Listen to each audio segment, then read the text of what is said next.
খুবই নোংরা জলকে যেমন ফিল্টারও পরিশোধন করা যায় না, তেমনি খুব বেশি খারাপ মানুষকে আপনি ভালোবেসেও ভালো করতে পারবেন না।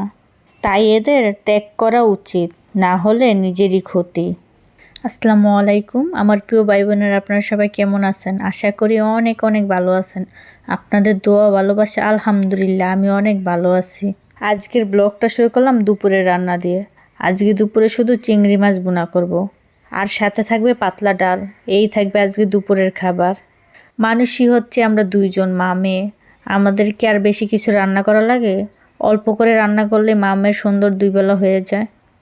তাই তো অল্প করে আজকে চিংড়ি মাছ ভুনা করে নেব। চিংড়ি মাছটা আমার থেকে আমার মেয়ের আবার খুবই পছন্দের। চিংড়ি মাছ ভুনা হলে তার আর কিছুই লাগে না। তাই আজকে ভাবলাম তারে চিংড়ি মাছ ভুনা করে দেয়, আর আমি ডাল আর একটা ভর্তাও বানিয়েছিলাম, কলই শাকের ভর্তা। এগুলি দিয়ে আমার খাওয়া হয়ে যাবে। ভর্তাটা কীভাবে বানালাম তার ভিডিও করা হয়নি, মনেই ছিল না। এখন ভয়েস দিতে গিয়ে মনে হয়েছিল।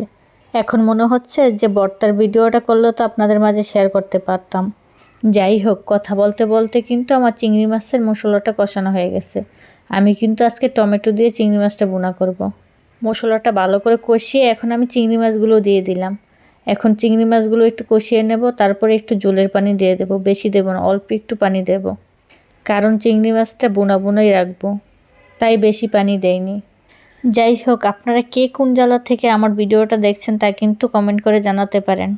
আর যদি কেউ কুমিল্লা জেলা থেকে দেখে থাকেন, আপনাদের কাছে একটা অনুরোধ করব, আমার ভিডিওটা একটা শেয়ার করে দিবেন।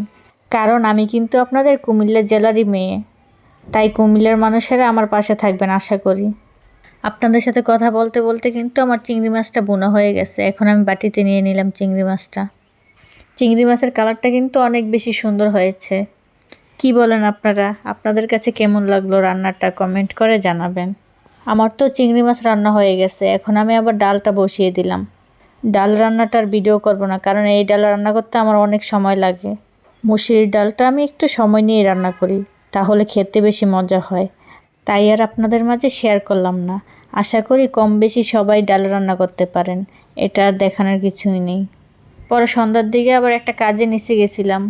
মেয়েকে জিজ্ঞেস করছিলাম তুমি কি খাবা, বলছে চিকেন ফ্রাই।